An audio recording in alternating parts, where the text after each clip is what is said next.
Welcome everybody to our special education new hire orientation. We are happy to have you on this platform today. Next slide.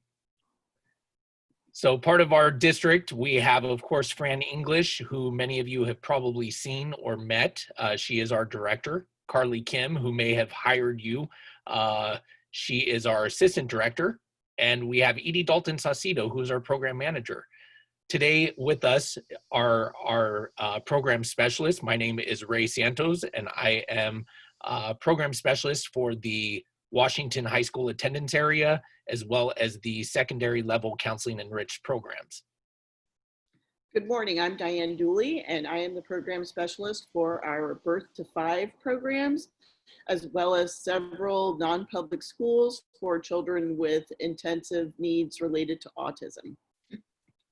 And I'm Courtney Bridges. I am the program specialist for the intensive instruction program. And then I also help support some of our non-public schools with some of our most intensive students. Good morning, I'm Glennis Mason. I'm the program specialist for the Irvington attendance area. Hi everyone, my name is Jasmine Zartman. I am the program specialist for the Kennedy attendance area. Hi, Dolores Rodriguez, Special Education Program Specialist for the Mission San Jose High School attendance area and our young adult program. Welcome to Fremont.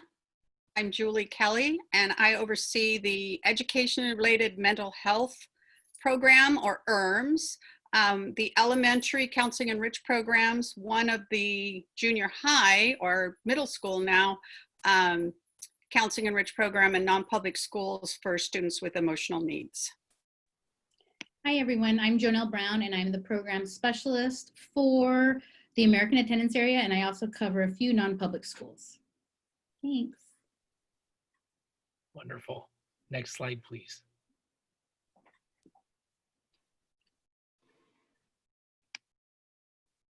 So today our learning objectives are about special education. We're hoping to teach you about what our policies are within Fremont Unified. So the idea is to learn about special education in FUSD and help identify the resources that you will need for support. We're going to be together reviewing some special ed laws and regulations, and then just becoming familiar with basic district policies and procedures. We would have loved to have the opportunity that you could meet each other as new hires this year, but this is the way that we have to do it until the shelter in place is lifted. So just know that we as your program specialists are here to support each and every one of you. Next slide, please. Part of the resources that you'll find is on our special ed website. You will find a handbook, a video library with a lot of videos, including our SACE IEP, page by page of breakdown of information for your reference, along with a whole bunch of other resources, which would include Padlet. You'll find job-alike group meetings, district office staff assignments, who your school psychologist may be, or your speech path. It's all on the district website, so please be sure to utilize that for anything that you may need in relation to understanding the procedures in your job. Next slide, please.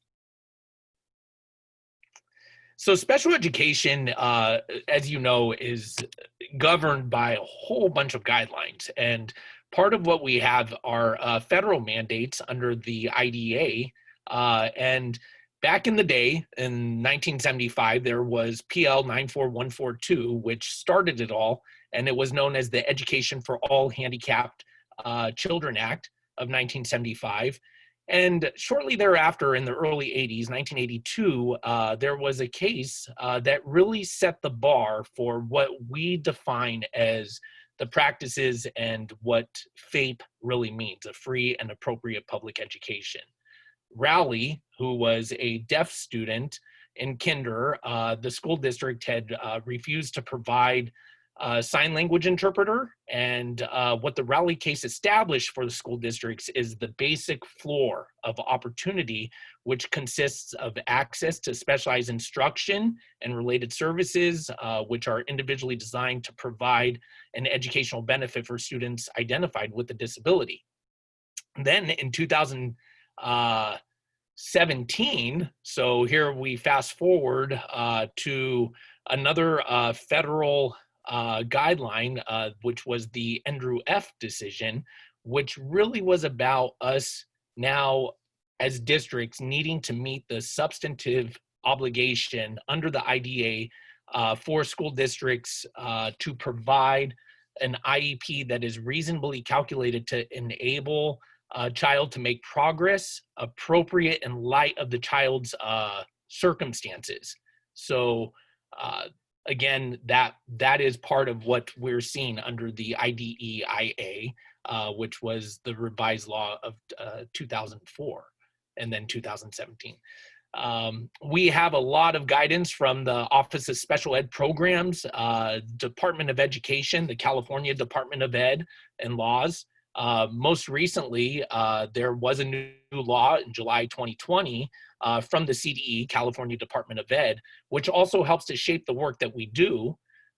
So it's a state bill called SB 98, and it issues guidance for IEP teams to basically develop a plan during times of emergency. So an emergency that may lead to school closures, as we're currently in right now. And it gave us a definition of what distance learning is. So SB 98 is now defining distance learning as instruction in which the pupil and instructor are in different locations and pupils are under still the general supervision of a certificated employee of the local education agency. So that's us, the school district. And the SB 98 really places a strong emphasis on teacher-student engagement and distance learning. So all of this goes to show that we in special ed are ever evolving, and we're always fine-tuning our practices to better meet the needs of students that we serve. So that's part of the legal precedents, yeah. So what are we in special education? Let's remember that we are a set of services. We are not a placement. And in order to receive special ed services, a student needs to qualify by meeting one of the eligibility criteria that our school psychologists and assessment teams are well versed in helping to define. And there are 14 handicapping conditions, 13 for students grades K through 12 plus, but the 14th is that established medical condition that we would see for children in preschool.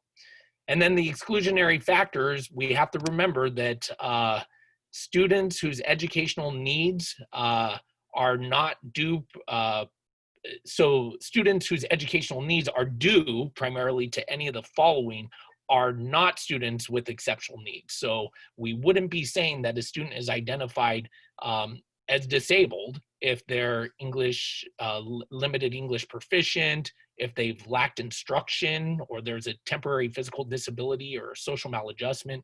All of these cultural, environmental, economic factors are really important that we do work together to ensure that we're not identifying children inappropriately.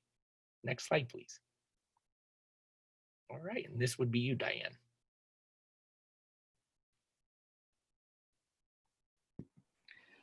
Good morning. I'm going to talk a little bit about our school district in general. So Fremont Unified School District is one of the largest districts in the whole Bay Area with over 35,000 students. And we provide programs for children in special education from birth all the way up through 22 years of age. Our special ed department typically has between 3,500 and 4,000 students per year in the district. That number grows and fluctuates over the course of the school year. We are part of the Mission Valley SELPA local plan area, which is Fremont, Newark, and New Haven school districts. Each district within the SELPA provides its own services, but we do share some programs. For example, our Birth to 3 program, which serves children who are deaf or hard of hearing, have a visual impairment, or have solely an orthopedic impairment, are able to be provided services through the school district through a variety of our programs. And our Birth to 3 program is encompassed by students who live in the Fremont, Newark, and New Haven school districts. We also provide transition services for children over age 18, students over age 18. And those programs are also jointly provided through the SELPA.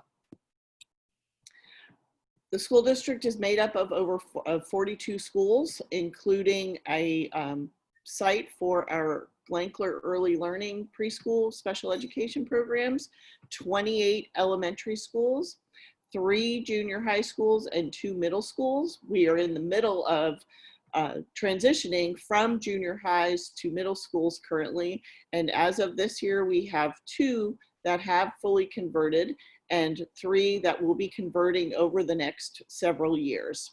We have 6 high schools and a young adult program, which serves children over 18. As I said earlier, students can attend special education programs up until age 22. We have a full continuum of young adult programs, ranging from programs that provide support to students in work environments and in attending classes at Ohlone College, all the way up to our intensive instruction programs, which provide independent living skills and community education services to our young adults.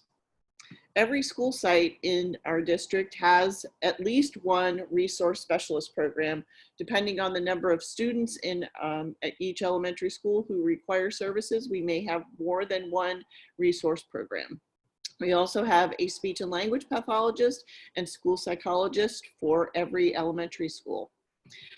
All services such as occupational therapy, physical therapy, vision services, and physical therapy services are also provided as needed based on a student's IEP.